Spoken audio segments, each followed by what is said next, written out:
우리는 오늘 제자들이 만난 역경에 대해서 살펴보면서 또 우리가 어떻게 하면 그런 역경을 헤쳐나갈 수 있는가 하는 비결을 살펴보고자 합니다.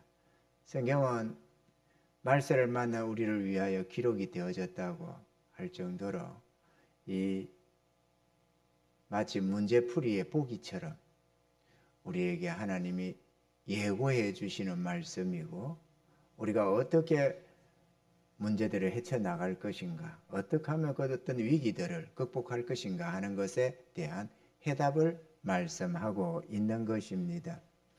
우리가 이런 성경 말씀을 대하면서 저거 나 몇 번 들었는데 저 내용 아는데 라는 것은 아무런 도움이 되지 않습니다. 정작 이것이 내 심령에 새겨져야 하고 머리에 이해가 넘어서서 마음에 깨달음으로 임해야 하고, 내 삶에 문제가 일어났을 때, 이런 상황이 일어났을 때 내가 그 말씀을 붙들고 믿음으로 한 발을 떼어 나가야 한다는 것입니다. 할렐루야.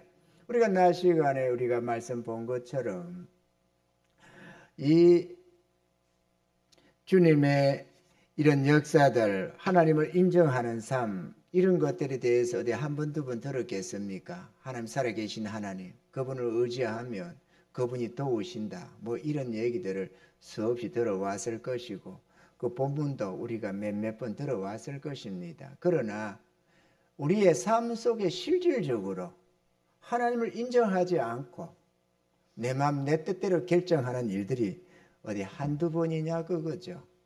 문제가 닥쳤을 때 그 문제가 왜 이런 문제가 닥쳤을까, 이런 우리의 경우의 수를 우리는 생활해 봅니다. 경기가 안 좋아서 그러나, 예를 들어서 무슨 장사를 한다 그러면 뭐 음식 장사를 한다, 맛이 좀 안 좋아서 그러나, 왜 안 되지, 뭐가 어떻지, 여러 가지 경우에 다양한 걸 생각하고, 우리 삶에 어떤 문제가 어려움이 와도 왜 있을까, 왜 이런 문제가 생겼지, 내가 무슨 실수했나, 내가 뭘 어쨌나, 시대적으로 어떻게 돼서 그러나, 다양한 걸 우리는 경우의 수를 생각해 봅니다. 그런데 그 속에 하나님 때문인가? 이거는 생각을 안 하는 거예요.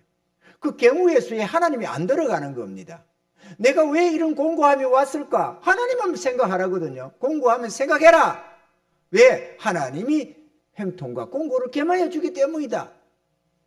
그럼 범사 우연이라는 게 없다. 범사의 그를 인정하라 그러는데, 우리는 다른 경우는 다 생각합니다. 경기가 어째서 그러냐, 뭐가 어째서 그러냐, 뭐가 실력이 없어 그러냐, 뭐 운이 안 좋아서 그러냐, 별걸 생각하면서 하나님 때문에 이런가? 이거는 생각을 안 한다 그거죠. 그러면은 하나님을 전혀 인정 안 하는 것 아니에요. 아멘이죠. 모든 것을 우선해서 하나님을 제일 1번째로 경우의 수에 둬야 되는데, 전혀 그렇지 않고 인간적인 관점에서만 다 생각을 하는 거예요. 그 마음에 하나님이 있습니까? 없어요.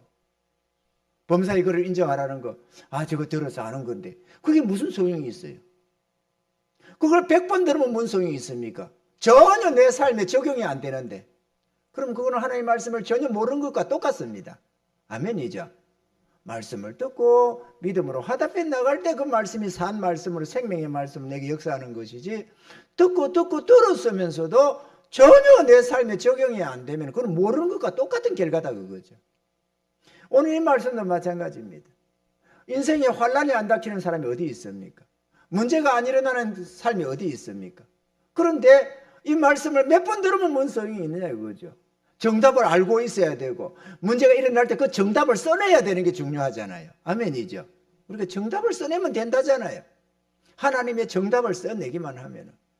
그럼 이걸 이렇게 하나님이 제시해 주시고, 너희들의 삶에 이런 문제가 일어난다 그러니까 똑바로 이렇게 해서 이 말씀을 기억하고 믿음으로 화답해라, 이렇게 말씀을 하는데, 성도들이 그냥 제각기 그저 관심 없이 이렇게 내는 모습들, 이런 것이 결코 하나님 보시기에 아름답지가 않는 겁니다. 여러분, 이거요 제가요 몇 번 생각하고 있는 얘기지만, 우리 찬양대가 찬양 잘하잖아요. 참 은혜롭습니다. 제가 어디를 가봐도 어디 부끄럽지 않는, 은근히 자랑스럽게 생각하는 우리 찬양대입니다. 그런데 말이죠, 찬양대 예배드리는 자세는 정말 별로 안 좋습니다. 왜냐? 그렇게 은혜롭게 해놓고 뒤로 싹 빠져버리는 방관자의 모습으로 싹 돌아간다 그거죠. 그러면 다른 이들이 볼 때, 새로운 누군가가 와서 볼 때, 예배자들이 볼 때 이게 은혜가 되겠느냐 그거죠. 은혜가 안 되죠요. 왜 그러느냐? 뒤에서 앉아서 자유롭게 들으는데 안 그렇습니다, 여러분. 상식선에서 생각해 보세요. 뭐든지 적극적인 사람은 앞으로 나앉습니다. 여러분이 뭐 안내를 쓰겠다고 뒤로 가요. 그가 은혜를 더 받아서 뒤로 가요. 뒤로 가면 앞에 사람 신경 쓰이고 앞에 사람 뭐 움직이는 거 뭐 다 보여가면서 방관자의 자리에 앉아져요. 예배자의 자리가 안 앉아지고 방관자의 자리에 앉아진다니까. 그게 일반적인 상식입니다. 여러분들 상식적으로 아는 겁니다. 학교에 공부 잘하는 아들, 공부에 관심을 가진 아들은 앞으로 오지 뒤로 안 앉습니다. 어쩔 수 없이 키 때문에 뒤로 몰리면 몰렸지. 예배가 드려질 때도 뭐 예를 들어서 순복음 교회 뭐 그런 조용기 목사님 그런 거 있잖아요. 그런 거 할 때 예배 드리면 어떻게든 앞을 달려가서 앞에다 자리를 던진다는 거잖아요. 앞에다가 어떻게든 앉으려고 대기하고 있다가. 그게 예배의 은혜를 사모하는 자들이다 그거죠. 물론 뭐 목사님은 은혜가 없으니까 그러잖아요. 뭐 별로 감동이 안 되는 걸 어떻게 해요. 앞에서 신경만 쓰이는데. 그러면 뒤에서 그냥 알아서 드릴게요. 뭐 그런다고 말을 한다면 할 말도 못 되지만 내가 내 스스로. 그렇지만 예배라는 게 그렇지가 않습니다. 찬양도 말이죠. 마음 들여서 찬양을 하면 마음에 감동이 일어나기 시작합니다. 그게 찬양입니다. 노래 잘 부르는 게 문제가 아니고 마음이 움직여야 돼. 마음이. 그게 하나님의 은혜라고 한다면 내가 은혜라고 부른다면 정말 모든 것이 은혜입니다. 마음에 같이 그 마음이 움직여야 돼요. 그게 하나님이 연락하는 찬양이 된다 그거죠. 이 노래를 잘 불러놓고 마음에는 전혀 하나님의 은혜라고 생각함이 없이 내 삶에는 하나님의 은혜라는 그 감동이 없는 삶. 그러면 그 찬양이 안 되잖아요. 그렇죠? 예배도 그래요. 내가 내 하나님 앞에 예배를 제대로 드려야 되겠다. 내가 내 하나님 앞에 산 예배를 드려야 되겠다. 그러면 방관자의 자리는 안 가져요. 내가 적극적이 되는 겁니다. 비록 은혜가 있든 없든. 저는 목사님들 세미나 같은 데서 목사님들 모임이라든지 하면 뒤로 안 앉습니다. 아무리 목사님들 은혜 없어서 하는 거는 그분들은 문제고 저는 앞으로 갑니다. 그래서 예를 들어서 어떤 강사가 세미나 때 질문을 해도 앞 사람 보고 질문을 주로 한다 이거죠. 그러다 보면 질문하면 자기 마음에 안 든다고 핀잔도 먹고 그리 해도 그래도 앞으로 가요. 그게 적극적인 자세입니다. 내 하나님 앞에 예배를 드린다면서 적극적인 자세가 돼야 되잖아요.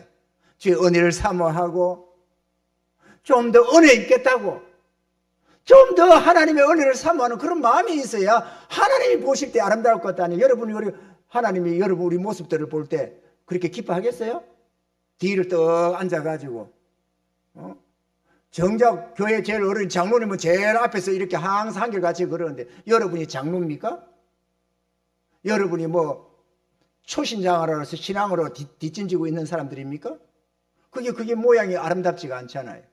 왜 앞에 좋은 자리 달아놓고 텅텅 뒤로 또 돌아가서 다른 이들이 볼 때 은혜가 안 되도록 하느냐고 그죠? 귀하면 은혜자답게 나도 하나님 앞에 경배드리고 다른 이들을 볼 때도 은혜가 되도록 해서 이 교회가 부흥대에 나가는데 일조하는 게 중요하잖아요. 귀하이면 하나님 앞에 아름다워지는 사람으로 쓰여지고 귀하이면 다른 이들 앞에도 은혜가 되는 사람이 돼야지. 내 편한 대로 하겠다고 신경 안 쓰겠다고 가면은 그게 하나님 앞에 연락되는 예배가 되겠느냐 그거죠. 교회가 부흥도 안 되고 사람도 없고 그런 속에서 이런 말 하면 기분 나쁘다고 생각할지 모르지만 옳은 거는 옳은 겁니다. 여러분 할 수 있으면 뒤로 가지 마세요. 왜 뒤로 갑니까? 졸음이 와서 그래요? 졸음하면 앞에서 싸워요. 하나님이 보실 때 그래도 은혜로 생각하게 우리 하나님 보실 때 야 저렇게 졸음이 오면서도 그렇게도 사모하는구나. 그래도 하나님의 은혜 있겠다고 저렇게 애를 쓰는구나. 그런 거라도 연락이 돼야 될 거 아니에요. 우리 하나님이 중심을 보시니까. 다른 이들이 뒤로 쭉쭉 본교회 성도 뒤로 앉는데 새로 오신 분들은 어디로 앉아요? 새로 오신 분들이 누구 하나라도 온다면은 그분들이 뒤로 자꾸 숨으려고 해야 되는 게 옳은 거 아니에요.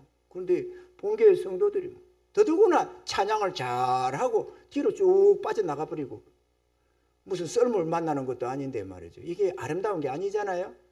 여러분 스스로 행위들을 한번 좀 살펴봐봐요. 예배 드리러 와가지고 하나님 예배 드리는데 쓴소리 해서 어쩔지 모르지만 뭐 어떻습니까? 우리끼리 하는 얘기인데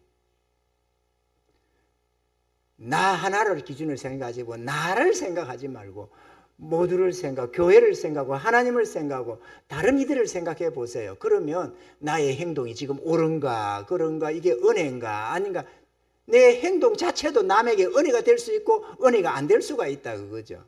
그럼 나도 은혜 입어야 되겠지만 남에게도 은혜가 되는 게 중요하잖아요. 기아이면은 걸림돌이 되지 말고 기자이면은 은혜가 되고 그래서 새로운 어떤 사람들이 누가 하나 왔었어도 야, 이 교회는 야, 적극적이다.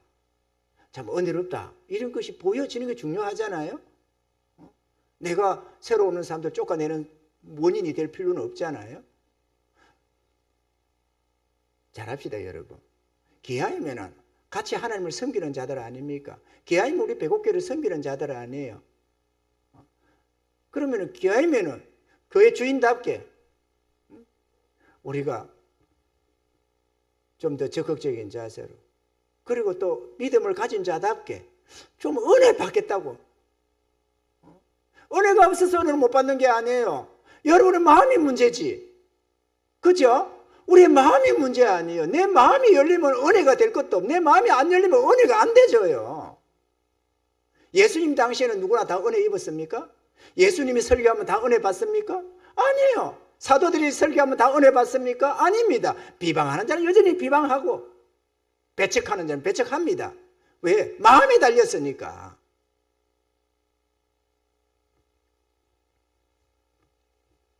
우리 은혜 받으십시다. 좀 적극적이 됩시다. 교회 부흥을 꿈꾸기 전에 정말 부흥을 꿈꾼다면 우리부터 먼저 좀 부흥이 됩시다. 마음속에서부터. 좀 마음을 열고 주의 말씀을 좀 귀담아 듣고 흘려 듣지 말고 고집하지 말고 좀 마음을 열고 내가 하나님의 제물이 되어서 하나님 앞에 연락되어지도록 내가 예배드리는 예배자가 되어야 될 줄 믿습니다. 그 우리 하나님이 예배자를 찾으신다잖아요. 예배자를. 왔다가 그냥 가는 그런 사람이 아니라 예배드리고 간다는 사람이 아니라 진짜 하나님 앞에 마음 들여가는 예배자를 찾으신다잖아요. 신령과 진정으로 드리는 그 예배를 받으신다잖아요. 좀 그러면 그리 돼야지. 기왕이면은.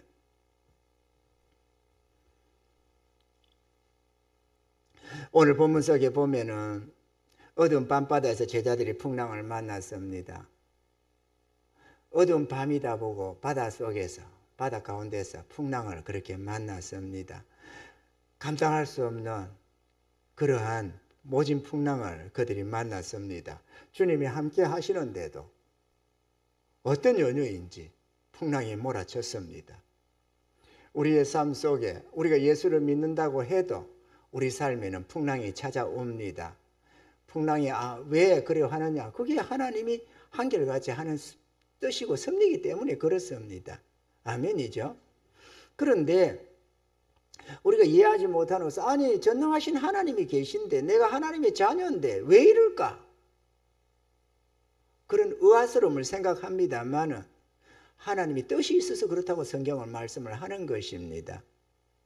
제자들이 자신들의 모든 능력을 총동원해서 그 배를 건져보겠다고 그 풍랑을 피해보겠다고 몸부림을 쳐들였습니다. 그렇지만 아무리 몸부림치고 자신들이 가진 경험과 모든 것들을 총동원해도 결국은 침몰하게 될 수밖에 없었던 배에 물이 가득히 차서 이제는 침몰이다, 이제는 끝났다라는 생각이 들 정도에 이르게 되었습니다. 이제는 꼼짝없이 죽게 되었다 생각이 되니까 주님이 생각이 났습니다. 그래서 주님을 깨웁니다. 주님, 우리 죽게 된 것을 돌아보지 아니하시나이까. 이거는 이제는 끝났다 이렇게 생각을 했다는 거죠. 제가 지금 예수를 믿어서 이렇게 한 지가 38년입니다. 38년이 지나는 지금까지 그래도 믿음 생활 제대로 한다고 해왔지만 그럼에도 큰일 났다라는 생각이 가끔 들 때가 있습니다. 야, 큰일 났는데. 큰일 났는데 라는 것은 위경을 만났다는 말입니다. 그죠? 큰일 났다. 근데 큰일 났다라고 안 하려고 결심을 하고 하나님께 전적으로 맡겨갑니다만은 그럼에도 그런 말이 나올 뻔하는 그런 생각이 들 뻔하는 그런 때가 가끔 있더라는 거죠. 큰일 났다 이런 생각이 들어올. 그런데 아니야, 뭔 소리야. 하나님이 계신데 괜찮아. 우리가 빛 가운데로만 가면은 하나님이 지키시기로 약속되어 있어. 괜찮아. 이러면서 믿음으로 그 마음에 찾아오는 두려움을 물리치고 믿음으로 한 발을 떼어 나갑니다. 그리고 하나님의 역사는 반드시 일어나고 또 그 위기의 순간을 넘겨가는 것을 우리는 경험을 하게 됩니다. 그래서 제가 말씀드리지만 두 번 다시는 기적이 필요하다는 기도를 안 하겠다고 했다고 하잖아요. 지금 수년이 지나가고 있습니다. 지금도 우리 교회가 위기 상황인 것 같지만 그러나 하나님 기적이 필요합니다는 소리는 안 합니다. 그거는 내가 하도 하나님 없는 믿음 없는 소리 같아서 하나님의 회개가 되어서 두 번 다시는 내 일생 동안 안 할 거라고 작정을 했습니다.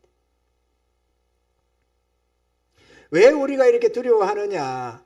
우리의 능력으로는 도무지 해결책이 보이지가 않고 아무리 생각해봐도 길이 보이지 않을 때 그렇게 절망감을 느끼게 되는 것입니다. 믿는 자든 안 믿는 자든 절망감은 찾아오게 되어 있습니다. 왜? 우리의 능력에 한계가 있기 때문에 그렇습니다. 아멘이죠? 주님이 함께 하시는데도 내가 믿는 하나님이 전지전능하신 하나님인데도 그런 일들은 일어난다는 것입니다. 두 번째로는 다른 배들도 같은 고난을 당하고 있더라는 것입니다. 주님을 쫓은 제자들의 배가 이 배 하나밖에 아니었습니다. 다른 배들도 함께 했다고 성경에는 기록을 하고 있습니다. 다른 배들도. 세상에 속한 배들도 있겠지만 이들이 다 예수님 쫓아서 가는 배들이었습니다. 대다수가. 다시 말하면 바다에는 다른 배들도 있었는데 깜깜한 어둠 속에서 오직 자신들의 입장에서만 쳐다보니까 자기들의 배가 위경에 만난 것이지 다른 배들도 같은 위경이 있다는 것입니다. 그죠? 조금만 생각해 보면은 그 바다에 주변에 다른 배들이 있잖아요. 깜깜하니까 불안대 없는 깜깜한 바다 속에서 풍랑을 만나서 위경에 빠져나니까 자기들이 죽을 지경이어서 남을 생각하지 못해서 그렇지 사방에 있었다 이 배들이.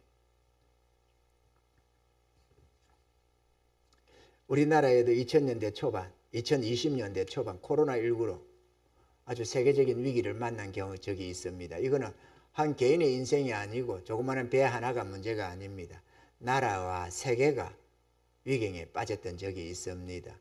코로나19로 경제적으로도 무척이나 큰 타격들이 있었고 수많은 가게들이 문을 닫히고 기업들이 문을 닫혔습니다. 잘 나가다가 그 한순간에 사람의 왕래가 없어진다든지 뭐 이런저런 연유로 수많은 우리가 잘 알지 못하는 수많은 이들이 아마도 그렇게 파산을 했을 것입니다. 새로 뭐 사업을 시작한다고 확장했다가 문 닫힌 사람, 뭔가 새롭게 뭐를 한다고 가게를 열었다가 그냥 그대로 폐업된 사람, 뭐 말을 하자면 경제적 손실이나 그들의 절망감을 논하자면 말할 수 없을 정도로 이 시흥시 안에만 해도 얼마나 많겠어요. 그런데 우리 한국교회도 그렇습니다. 한국교회도 성도수가 150만 명, 200만 명 이렇게 물러나 떠났다고 소리를 합니다. 뭐 수억이나 되는 인구 속에서 100만, 200만은 별 것이 아니라고 생각할지 모릅니다만 우리나라 인구수 별로 없는 데다가 교회 숫자가 뭐 한 5, 600만 된다고 친다면 거기서 150만, 200만이면 엄청난 것 아니에요. 엄청난 수가 교회를 떠났습니다. 그러니까 좀 큰 교회는 그나마 살아남았지만 작은 개척 교회는 수만 뭐 1만 교회라나 2만 교회라나 교회가 문을 닫았다는 소리를 합니다. 교회가 문을 닫아 사라졌어요. 교회가 사라졌어요. 그런데 코로나19는 끝났지만 사람들이 제대로 돌아오질 않는 겁니다. 왜냐? 코로나19에 온라인 예배라는 것, 이 정권이 주장을 해가지고 예배를 못 드리게 방해를 하고 못하게 하고 강제적으로 위협을 하면서 집에서 예배를 드리게 했잖아요. 그 온라인 예배라는 것이 쏙 들어왔습니다. 그렇지 않아도 그 앞에부터 가난한 성도라는 말이 있었는데 온라인 예배가 공식화 되어버렸잖아요. 그러니까 이제부터는 교회에 안 나가도 맹분이 되는 겁니다.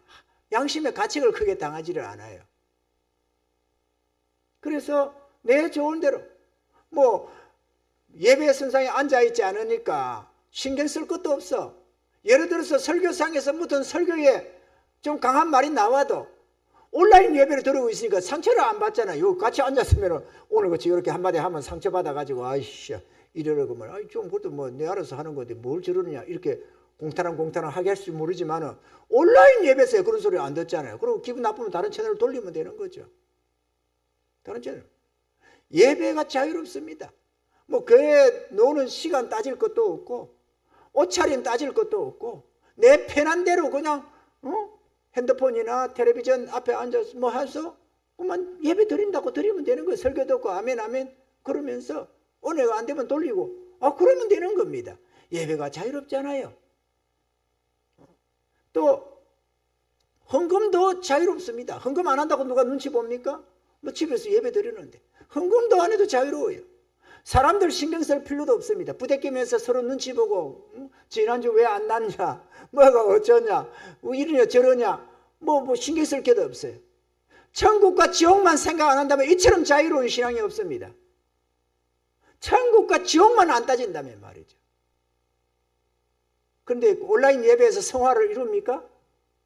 온라인 예배에서 하나님의 뜻을 발견하고 하나님 뜻대로 사는 삶이 되어집니까? 나를 쳐서 복종하는 삶이 되어집니까? 온라인 예배에서 헌신과 사랑이 놓습니까? 안 놔줘요. 자기 자아를 죽이고 하나님 뜻에 복종하며 하나님의 교회를 섬기는 헌신적인 삶이 온라인 예배에서 놓을 수 있느냐 그거죠. 안 나와줘요. 왜?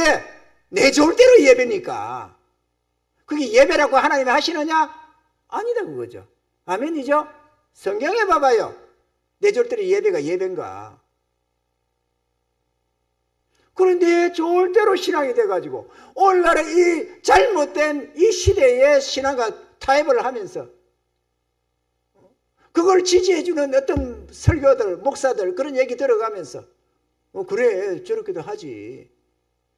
저렇게 지금 장무사처럼 온라인 예배가 옳지 못하다. 온전한 예배가 안 된다. 이렇게 하는 거는 두려워서 저러는 거야. 성도들 빠져나갈까 봐. 미리 이렇게 못 나가게 막기 위해서 저러는 거지. 이렇게 생각을 하는 겁니다. 자기 영혼 위험하다고 말을 하는데도 그렇게 듣지 않나요? 위험하다고 신앙이 좀 위험하지 않느냐고 말을 하면은 그거를 자기를 위해서 생각한다고는 안 하고 도리어 다르게 생각하는 겁니다. 교회를 위해서 목사를 위해서 뭔가 한다고 생각을 하는 겁니다.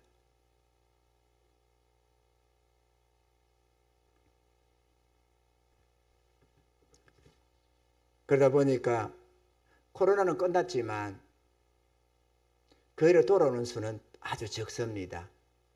코로나 터지기 전에는 신도시에 교회가 있다 보니까 새로운 이들이 수시로 들어오는 게 있었어요. 코로나 끝나고 난 뒤에 교회를 그렇게 어마어마하게 다 떠났는데도 오는 사람이 없잖아요. 왜 안 오겠어요? 요직에 새로 오는 사람들이 없어서? 신앙인이 없어서? 아닙니다. 이제는 교회 안 가고 예배를 드리고 이 온라인 예배를 드리고 있는다 그들이 구원 받을까요? 구원받기 희박할 겁니다. 온라인 예배 드리면 멸망한다라는 말을 하고 싶은 게 아니고 가령 어느 나라에 예배를 드릴 수 없고 그런데 나는 예배를 드려야 되겠고 그런다면 온라인 예배가 아니라 천하면서도 뭐를 해야지. 북한 같은데 신앙의 자유가 없는 나라 교회가 없는 곳 이러면 어떻게든 해야지. 라디오 방송 들으면서라도 극동방송 그런 거 들으면서라도 은혜 입어야 되는 거예요. 그러면 구원 받겠지. 그러나 하나님의 교회를 내버려 두고 내 좋을 대로 자유롭게 신앙생활을 한답시고 하고 있는데 그게 신앙이 구원이 되겠어요? 그게 하나님이 함께 하시겠어요? 안 된다 그거죠. 동의하십니까 여러분? 옳은 건 옳은 거예요. 하나님이 그렇게 예배 드리라고 합니까? 성경 역사 속에서 자기 소견에 좋은 대로 신앙이 신앙이라고 말을 합니까? 아니다 그거죠. 하나님의 말씀과 뜻에 순복해서 살아가는 삶이 신앙이지.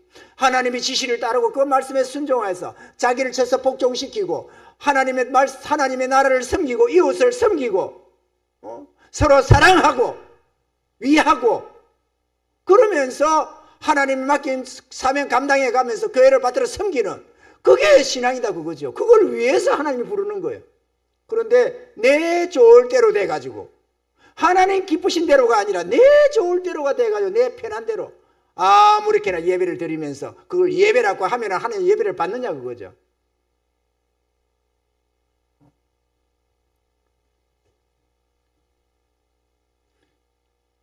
교회가 사라진 교회가 다시 세워지질 않습니다. 사람들은 더 냉담해지고 각자가 자기 좋을 대로 자기 영역이랍시고 간여 신경 쓰기 싫다고 혹은 간섭받기 싫다고. 이게 지금 간섭의 문제가 아니에요. 간섭의 문제가 아니라니까. 신앙의 문제라니까요. 아니 내가 알아서 하는데 왜 자꾸 목사님이 그렇게 어필을 해요? 이게 간섭하는 문제가 아니라니까. 신앙의 문제지. 하나님이 내 삶에 왜 자꾸 주관을 해요? 내가 알아서 그냥 섬기면 섬기는 거지. 이게 간섭의 문제가 아니에요. 생명에 관한 문제고 참신앙에 관한 문제지. 시대가 교만해지니까 우리가 교만해져가지고 하나님 앞에서도 금방을 떠는 거죠. 우리가 하나님 앞에서도 하나님 말씀 앞에 순복할 줄 모르고 고개를 빳빳이 치키 들고 하나님을 대적하려고 그러고 신앙생활 한다면서. 겸손합시다 여러분. 어디까지 교만해질 겁니까? 저도 그러고 여러분도 그러고. 여러분 내가요 고백 하나 할 게 있는데요. 이렇게 겸손하자고 하다 보니까 생각이 나는 게 있어요. 한 1, 2년 전서부터 교회 부흥이 이게 교회 부흥을 위해서라도 전도를 위해서라도 인사를 해야 되겠다 이런 생각이 한 분, 두 분 하나님 주신 마음이 있어요. 근데 요즘 인사를 잘 안 하잖아요. 우리가 서로 냉담해가지고 인사를 잘 안 해요. 뭐 마주치는 사람들 인사도 안 하고 엘리베이터 타면서도 인사 잘 안 하잖아요. 그죠? 남 모르는 사람 탔다고 인사 잘 안 하잖아요. 여기 테니스 치러 온 사람들 마주쳐도 그냥 별로 인사를 안 하고. 왜냐면 서로 뭐 그냥 그렇게 냉담하다 보니까 인사해도 인사를 안 받으면 또 멋지게지고 뭐 이렇게 하다 보니까. 나도 원래는 내성적인 성격이 좀 있거든. 그러다 보니까 한두 번 줬어요. 한 1, 2년 사이에. 그 제가 마음을 인사를 뭐 누가 받아주는 것도 아니고 뭣도 아니고 이러면 내가 부담이 되는 거야. 그래서 내가 막 썩 무시를 했지. 그런데 지금부터 한 3주쯤 된 것 같네요. 이제는 밤중에 하나님이 부흥을 하려면 인사를 해라 그러는 거예요. 내가 깜짝 놀라 잠이 깨버렸습니다.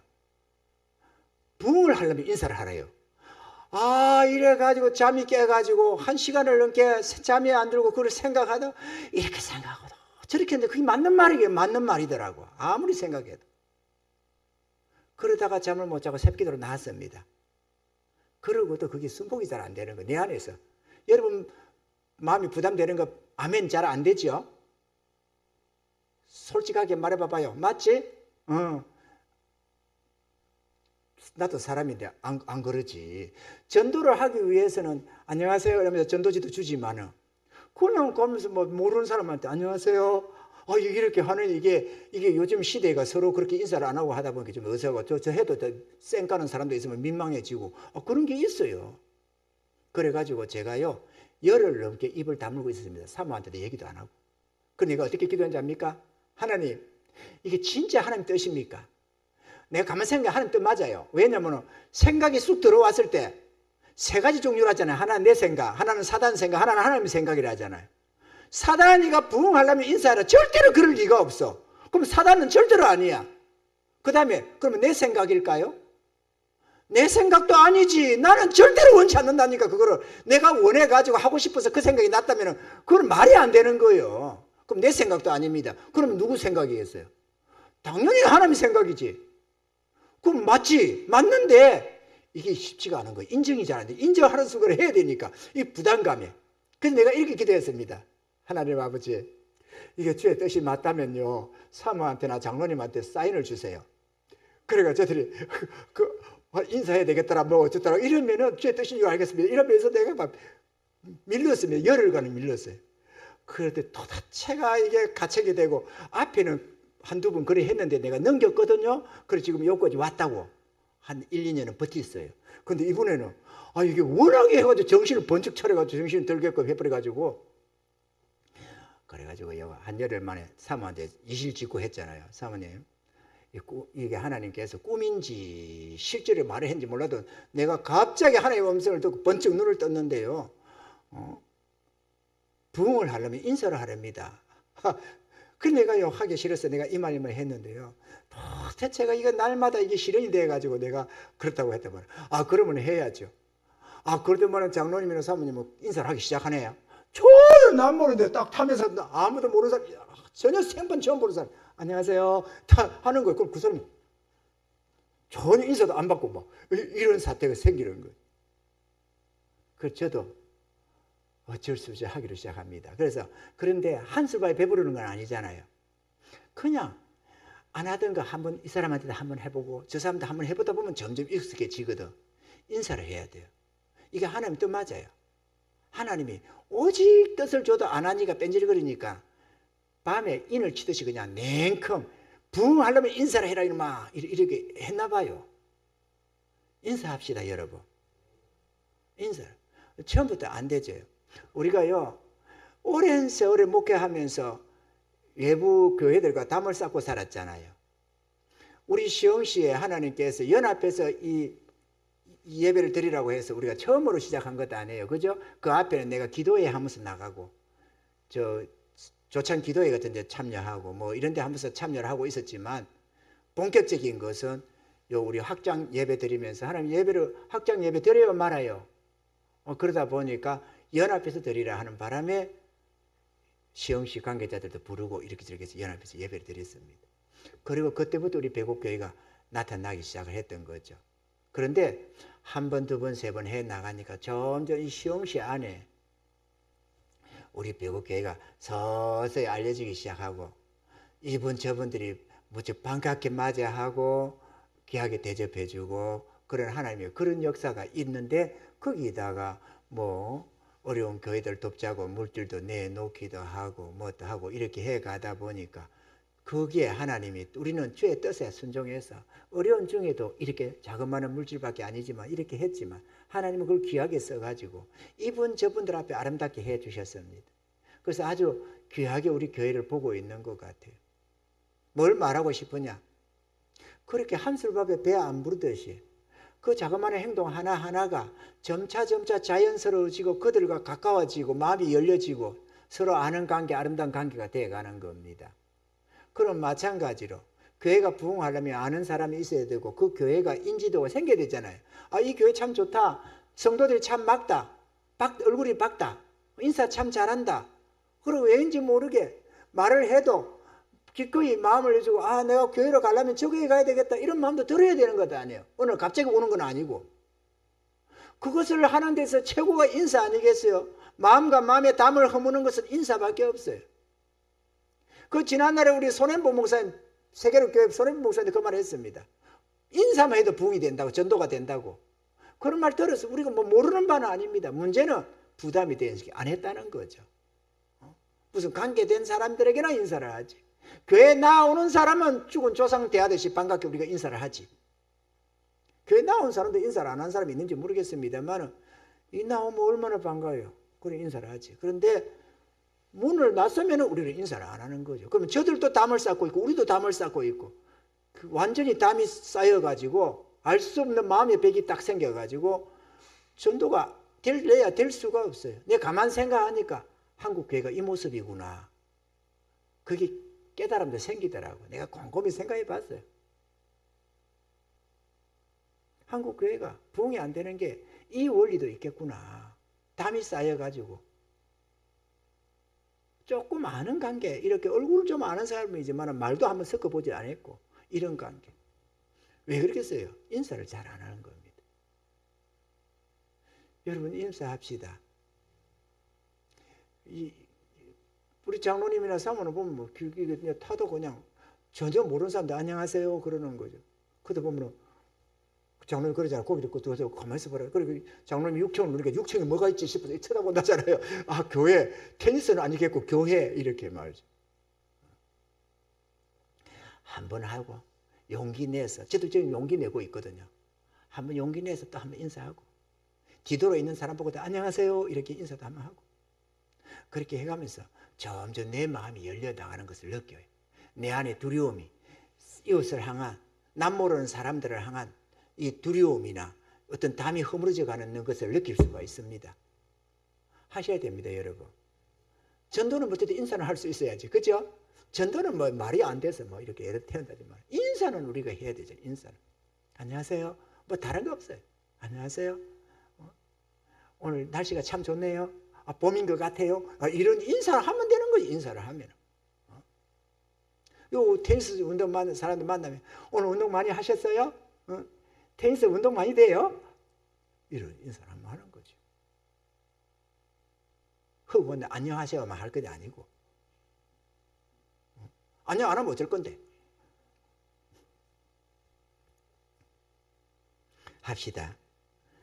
우리 하나님이 맡긴 사명 아닙니까? 우리가 어찌하든지 한 배를 타고 어찌하든지 하나님의 나라를 세워서 각자가 이렇게 저렇게 애쓰고 예물 드리고 봉사하고 이렇게 섬기고 저렇게 전도하면서 그래가지고 한 영혼을 더 구해낼 때, 이 사람은 이런 각도에서 칭찬과 상 받고 저 사람은 저런 각도에서 칭찬과 상 받고, 우리가 그럴 것 아니에요? 함께 동참하고 함께 영광 누리는 거 아니겠어요? 동참합시다. 방관자가 되지 말고 좀 더 적극적인 자세로 하나님의 자녀답게, 이 교회의 주인답게 행동합시다.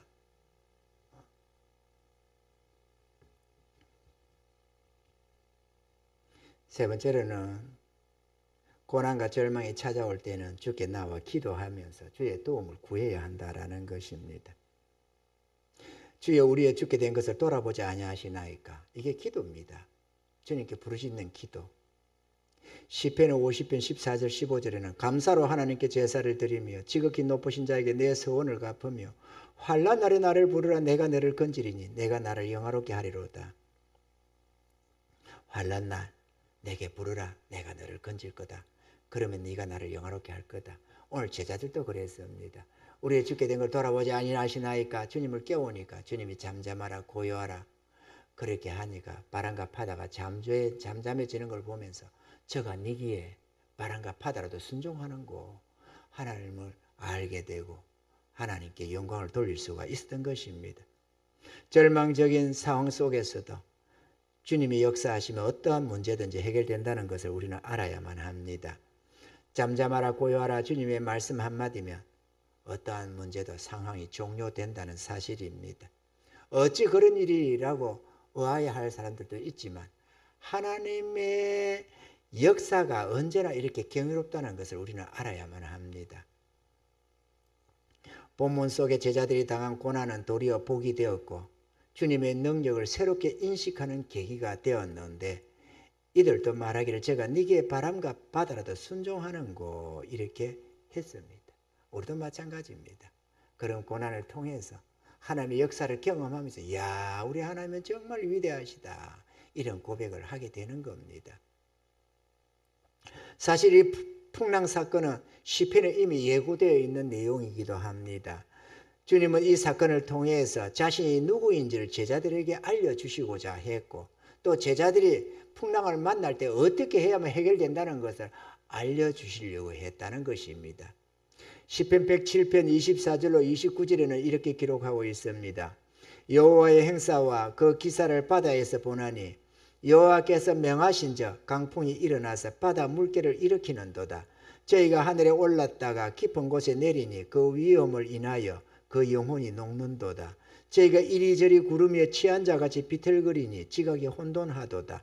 이에 저희가 그 근심 중에서 여호와께 부르짖으매 그 고통에서 인도하여 내시고 강풍을 평정히 하사 물결로 잔잔케 하시는도다. 여호와 주 예수 그리스도께서 하실 일을 이렇게 예고해 놓았고, 이걸 통해 보면서 이분이 바로 하나님의 아들이구나 이렇게 알 수가 있었다는 거죠. 우리도 마찬가지입니다. 내가 주여 주여 하고 계시는 모시고 있는 이 주님이 천지 만물을 창조하시고 다스리시는 분이라는 것을 우리는 깨달아 알아야만 하는 겁니다. 아멘이죠. 성경 속에서 이야기가 아니라 내 삶의 역사로, 경험으로 우리는 이해를 해 가야 되는 겁니다. 거친 풍랑 앞에서 죽게 되었노라고 두려워 떨던 제자들은 오히려 믿음 없음을 책망받았습니다. 우리 삶의 고난이 닥쳐올 때는 능력의 주님을 믿고 바라봐야 합니다. 그리고 도움을 구해야 합니다. 우리의 노력으로 안 될 것 같다고 실망하지 말고 언제나 우리의 도움이 되시는 능력의 주님을 바라보시고 도움을 청해야만 합니다. 믿고 기도하면 반드시 피할 길을 내주시고 능히 감당할 수 있도록 역사해 주신다고 약속되어져 있습니다. 우리는 그 말씀을 믿어야만 합니다. 주께서 이 같은 풍랑을 허락하시는 이유는 주의 권능을 우리들에게 알려주시기 위함이며 우리 자신을 의뢰하지 말고 능력의 주님을 믿고 의뢰하게 하기 위해서라는 사실을 우리는 알아야만 합니다. 오늘 고린도전서 10장 13절에 사람이 감당할 시험 밖에는 너에게 당한 것이 없나니 오직 하나님을 믿고서 너희가 감당치 못할 시험 당함을 허락지 아니하시고 시험 당할 즈음에 또한 피할 길을 내사 너희로 능히 감당하게 하시느니라. 오늘 이 풍랑을 제자들이 감당할 만한 시험이 아니었습니다. 그러지만 이것을 허락하신 것은 피할 길을 내시고 계시는 하나님이 계시기 때문입니다. 아멘이죠. 주님은 피할 길을 예배해 놓고 있다 이거죠. 감당할 만한 시험이라서 온 게 아니고 감당 못할 것은 주님이 관여해서 감당하도록 가볍게 해주신다는 겁니다. 피할 길을 열어준다는 거죠. 그럼 우리 삶도 마찬가지고 우리 교회도 마찬가지입니다. 피할 길을 열어준다 그거죠. 우리가 빛 가운데로만 가면, 우리가 진리대로만 살면 아멘이죠. 우리가 죄를 떠나서 주님을 배반하고 믿음을 배반하고 엉뚱한 삶을 살면서 주님 뜻대로 안 가면서 하나님 지켜줄 거야. 그거는 잘못된 믿음일 수도 있지만 우리가 빛 가운데로만 가면 주님이 지켜주시기 약속이 되어져 있습니다. 그래서 저는 찬송 502장을 좋아합니다. 빛 가운데로만 가면 주님이 지키신다고. 378장도 좋아합니다. 이전에 주님을 모르고 내 마음대로 살았던 그 삶이 회개가 되어서 말이죠. 여러분, 고난이 올 때도 주님 의지하면 승리한다고 약속하고 있습니다. 평안할 때는 찬양하고 고난이 올 때는 깊이 생각하면서 저의 약속을 기억해 내시기를 바랍니다. 할렐루야. 그리고 예배자가 됩시다. 우리 교회 성도가 이런 것에 비해서 얼마 안 된다 그러지만 이 교회가 한 20, 30평 교회가 되면 그 성도들 거득 찹니다. 그렇죠? 한 30평 건물, 우리가 한번 이사를 한번 가볼까요? 한 15평 정도로 하나 얻어가지고, 한 30평 얻어가지고 거기에 식당도 하나 엮고, 이렇게 예배실 엮고, 목회실 조그맣게 하나 엮고, 이렇게 하면은 예배실이 한 10대평, 20평 정도 딱 이러면은 우리 성도만 들으셔도 아마 꽉 찰걸요?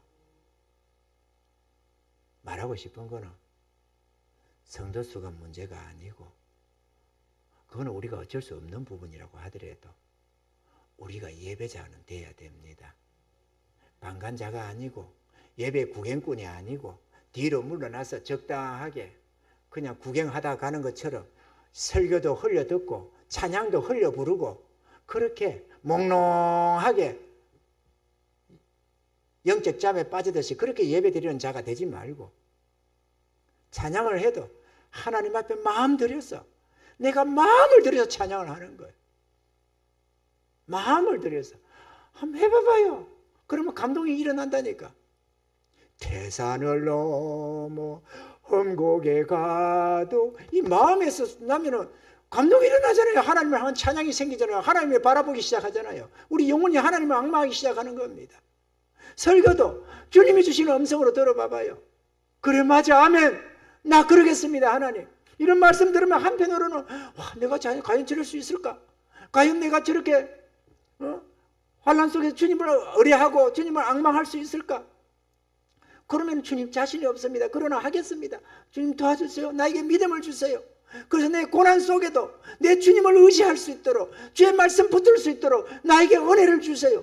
이런 감동이 일어나잖아요. 그러면 은혜 받다 보고 떠날 것 아니에요. 교회를 예배를 드리고 나갈 때 hun디복록하게 정신 풀고 있다가 흘려듣고 있다가 아이고 뭐 저거 몇 번 들은 건데 이러면서 아무것도 모르면서 전혀 믿음이 거기에 미치지 못하면서 마음이 와닿지도 않고 말씀으로 받지도 않고 흘려만 듣고 앉았다가 썩 가면서 예배 드렸다고 하면 예배가 됩니까? 하나님이 예배를 못 받는데 어떻게 예배가 돼요? 그냥 내가 앉았다 가는 거 출석하고 가는 거지 어떻게 예배가 됩니까? 하나님이 예배를 받아야 예배가 되는 거지. 받으시는 하나님이 받지 못하는 건 계약한 예배를 드려놓고는 예배 드리다고 하면 하나님이 예배를 받느냐 그거죠. 우리가 우기면 하나님이 받으십니까? 받으실 수 있는 예배를 드리고 예배를 드렸다 해야지. 예배를 못 받을 수밖에 없는 인간적인 예배를 드려놓고는 예배 드렸다고 자꾸 고집을 하면 어떡하냐고 그죠. 그리고 은혜가 없어가지고 점점 영혼이 메말라가고 하나님께 향한 감동이 사라져가고 그래야 하는 말이 요즘에 은혜가 안 돼. 그 은혜가 없는 게 목사 책임입니까? 물론 목사 책임은 제일 첫 번째가 있을 수 있어요. 그렇기는 하지만 우리 마음밭 아니겠어요? 주님 말씀할 때도 마음밭에 따라서 열매가 풍성히 맺혀지는 옥토도 있고 가시밭기가 은거기 같은 것이 있어서 혹은 돌짝밭이 되어서 열매가 안 맺히는 이유도 있어요. 똑같은 말씀이 뿌려지는데도. 은혜 받읍시다. 은혜 받고 주님 앞에 좀 나아갑시다. 요즘 부흥이 안 되네, 교회가 뭐 어찌 됐네, 침체됐네, 그거는 뒷문제고 다른 사람 생각하면 되잖아요. 우리는 그러면 안 되잖아요. 우리는 우리 예배자로서 우리는 우리 안에서는 내 마음속에서는 감동이 있어야 하고 내 마음속에서는 하나님을 찬양함이 있어야 되고 내 삶 속에서는 하나님이 제일로 경배 받으시는 분이 되셔야 하고. 아멘이죠. 그러면 뭐 부흥이 되네 안 되네 그건 다른 영혼을 걱정해서 하는 부흥 문제지 나는 거기에 안 속할 것 아니에요. 그러면 하나님 보실 때는 나는 예배자 아니겠어요? 예배자. 우리가 먼저 부흥합시다. 아멘이죠. 우리가 부흥합시다. 좀 적극적이 됩시다. 방관자가 되고 침체에 빠져가지고 어느샌가 막 나태해지고 마음이 침체에 빠져가지고 힘 빼고 이렇게 막 멍해 이렇게 흘려드는 예배가 아니라 사나 죽으나 나는 주의 것입니다. 주님은 나를 위해 죽으셨고 나를 위해 부활하셨고 지금도 나와 함께 하시고 세상 끝날까지 나를 지켜주시는 하나님. 어떤 상황에서 주님께 구하면 주님이 응답해 주시 약속하시는 나의 하나님. 내가 주를 찬양합니다. 내가 주님께 경배드립니다. 이런 마음속에서 주님을 향해 적극적으로 우리가 나아가면 우리 하나님이 우리 안에 부흥을 줄 것도 아니에요. 그럼 우리 안에 부흥이 있어야 다른 이들이 와서 불이 붙지. 깜빡깜빡 꺼져가는 아궁이에 다른 나무 주스 여면 어디 불이 붙습니까? 안 붙지. 활활 타오르는데 주스 여야 이것저것이 불이 붙지. 우리 안에 다 꺼져가는 불길 가지고 무슨 부흥을 일으키겠어요? 아멘이죠? 예배도 좀 적극적이 되시고 기도해도 적극적이 되시고 진짜 주님 앞에 기도하면 응답된다고 믿는다면 내 목소리를 하나님이 듣는다고 인정한다면 좀 기도에도 관심을 집중해서 하나님 은혜 내려주세요. 나는 은혜 받았지만 그래도 나도 은혜가 더 필요합니다. 그리고 이 불쌍한 영혼들 다 어떡합니까? 하나님 도와주세요. 좀 간절하게 함께하고 함께 좀 섬기고 그렇게 뭐 목사 책임이지 뭐 부흥이 안 되고 되고는 목사 책임이지. 그러면은 주님이 기뻐 안 하겠죠? 기뻐 안 하지. 교회 일꾼을 주는 이유가 뭔데? 함께 섬기라고 하지. 모세 혼자 산꼭대기로 손 든다고 부흥이 승리를 합니까? 여호수아와 군대가 나가 싸우기도 해야지. 손도 붙들어 주는 자도 있어야 되고 함께 싸우는 자도 있어야 되고 그래서 승리를 하는 것 아니에요. 목사 책임만 떠맡길 겁니까 여러분? 그러면 안 되지. 같이 마음을 두고 같이 주를 섬기는데 부흥이 안 돼도 같이 탄식해야 되고 같이 답답해야 하고 같이 간구해야 되고 물론 우리가 섬기는 지위는 좀 다르고 우리가 섬기는 각도는 좀 다양할 수 있지만 그럼에도 방관자가 되면 안 되지. 우리가 관심을 쏟아야죠. 아멘이죠. 관심 쏟읍시다. 그래서 여러분의 주님을 기쁘게 섬기는 자들 되시고 여러분의 행위가 하나님의 기쁨이 되고 영광이 되고 칭찬과 상급이 되도록 우리부터가 먼저 깨어나야 합니다. 그러면 하나님이 그거 보시고 거기다가 한 영혼 붙여주시리라 나는 믿습니다. 그러면 두려울 거 없을 겁니다. 그렇게 되면 세상의 어떤 교회보다도 아름다운 교회가 되리라 나는 믿습니다. 이런 은혜가 있기를 바라고 주님 앞에 영광 돌리는 예배자가 되기를 바랍니다.